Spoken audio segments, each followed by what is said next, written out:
Hi hello नमस्कार, मी दीपाली माझ्या YouTube चॅनलमध्ये तुम्हा सर्वांचं खूप मनापासून स्वागत करते। कसे आहात सगळे? तर सगळे मजेत असेल, आनंदी असेल, तसेच स्वस्त असेल आणि असायलाच पाहिजे अशीच मी बाप्पांच्या चरणी प्रार्थना करते। तर चला, सकाळचं जे काही क्लिनिंग वगैरे होती ती माझी आवरून झालेली आहे आणि आता रांगोळी वगैरे काढून घेतली मी दारामध्ये आणि आता देवपूजा वगैरे करायची होती, तर तीच माझी देवपूजा वगैरे सगळं सुरू आहे। तर अपेक्षा देखील शाळेला गेलेली आहे आणि सक्षमही कॉलेजला गेलेला आहे। तर चला, आता माझं जे काही घरातले कामं आहे तर ते मला करून घ्यायचे आहे आणि आज सिंपल असं माझं जे काही सकाळचं रूटीन आहे तेच तुमच्यासोबत मी शेअर करत आहे। तर चला, आताच देवपूजा वगैरे झाली माझी आणि त्यानंतर तुळशीलाही पाणी वगैरे टाकून पूजा वगैरे करून घेतली आणि दारामध्ये ना खरंच तुळशीचं खूप महत्त्व आहे। मध्यंतरी जशी की माझी तुळस ना वाढली होती दारातली, तरी देखील ना मी रोज तुळशीला पाणी टाकत होती, तिथे रांगोळी घालत होती, तसंच संध्याकाळी ना दिवा वगैरेही लावत होती।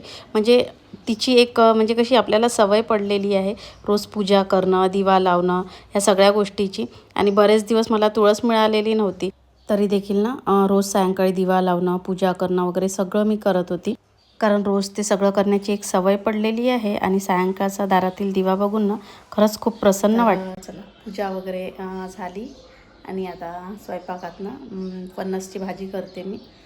तर काल बाजारात गेलेली होती सायंकाळी, तर भाजीचं वगैरे पण आणलेलं आहे मी, तर त्याच्यामध्ये फणस आणलेलं होतं। तर आता फणस कसं जास्त ठेवता नाही येत, म्हणून आधी आता फणसचीच भाजी करते मी। तर चला, स्वयंपाक करून घेते।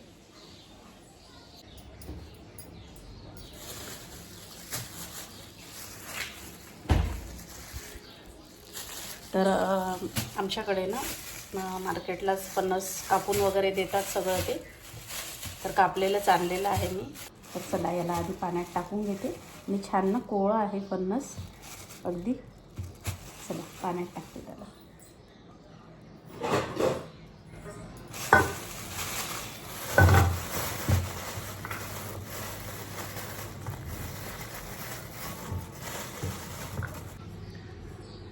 तर छान ना असं कोवळं आहे फणस, तर याला ना आता पाण्यात टाकते आधी।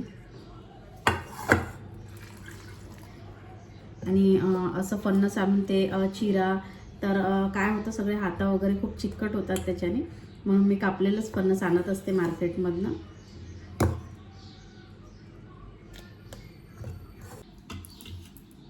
तर चला, मसाल्यांसाठी मी आता कांदे वगैरे कापून घेते मी। आणि फणसची भाजी ना बऱ्याच दिवसानंतर करत आहे मी, म्हणजे आणलंच नाही आता बऱ्याच दिवसापासून फणस, आणि घरी सगळ्यांनाच आवडते फणसची भाजी।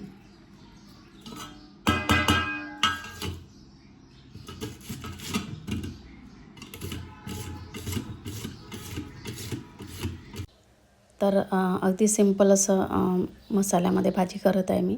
तर कांदा, अद्रक, लसूण आणि कोथिंबीर बस एवढंच टाकणार आणि जे आपले बेसिक मसाले आहे तर ते सगळे टाकणार। तर त्यानंतर मग मी भाजीला फोडणी वगैरे टाकली, त्यानंतर चपात्या वगैरेही करून घेतल्या।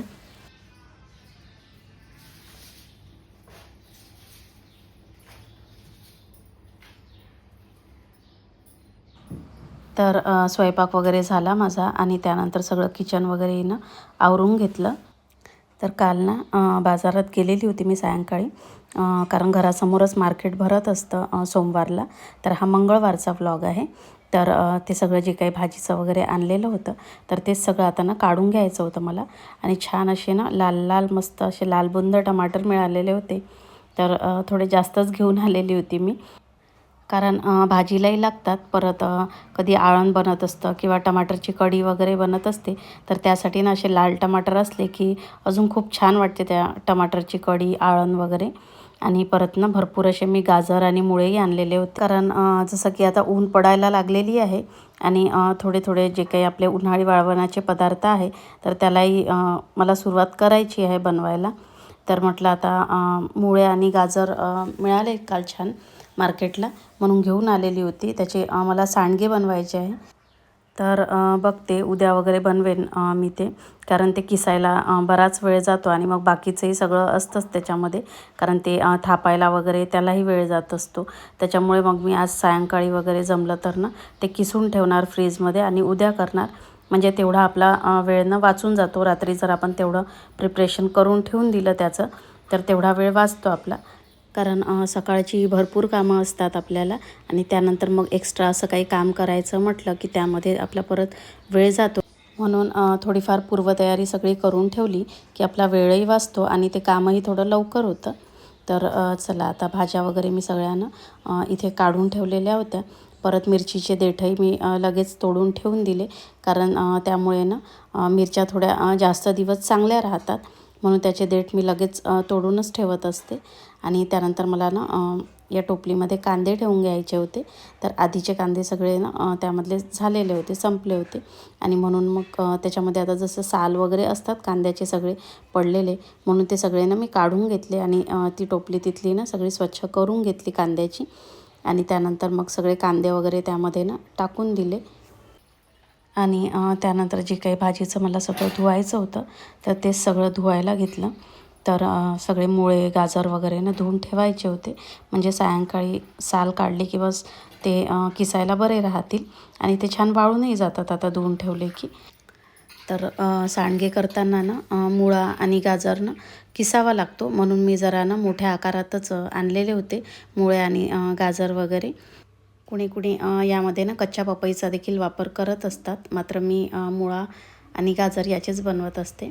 तर चला आता सगळ्या भाज्या वगैरे ना धुवून घेतल्या मी आणि त्यानंतर ते भाज्या वगैरे धुतलेलं जे काही पाणी होतं तर ते सगळं ना मग या झाडांना टाकून घेतलं. कारण या दिवसाचं झाडांना कितीही पाणी टाका मात्र ते लवकरच त्यातली माती सुकून जात असते. आणि तसंही इकडे तिकडे फेकण्यापेक्षा जर ते झाडाला दिलं तर त्याचा चांगलाच उपयोग होत असतो. आणि या दिवसांमध्ये ज्यांना पाण्यासाठी खूप तडजोड करावी लागते त्यांनाच खरंच पाण्याचं महत्त्व कळत असतं. म्हणून आपण देखील ना ही गोष्ट लक्षात ठेवून पाण्याचा योग्य असाच वापर केला पाहिजे. तर चला भाज्या वगैरे ना धुवून झाल्या आणि आता जे काही वाटाण्याच्या शेंगा वगैरे आणलेल्या होत्या तर त्याचे दाणे वगैरे मला काढून घ्यायचे होते. परत मुंगण्याच्या शेंगा वगैरे होत्या तर त्याही त्याचेही साल वगैरे काढून ठेवायचे होते, म्हणजे जेव्हाही भाजी वगैरे करायची राहिली की लगेच घेऊन करता येते. कारण ते साल काढण्यातही बराच वेळ जात असतो, म्हणून थोडंसं पूर्वतयारी असली की बरं राहतं सगळ्या गोष्टीची. तर चला असा होता माझा आजचा ब्लॉग. तर तुम्हाला आजचा ब्लॉग कसा वाटला नक्की कमेंटमध्ये सांगा. त्याचबरोबर आवडला असल्यास लाईक करायला विसरू नका. आणि आपल्या चॅनलवरती जर कोणी नवीन असेल तर त्यांनी आपल्या चॅनलला पटकन सबस्क्राईब करून घ्या. तर भेटूया अशाच एका छानशा ब्लॉगमध्ये. तोपर्यंत बाय बाय.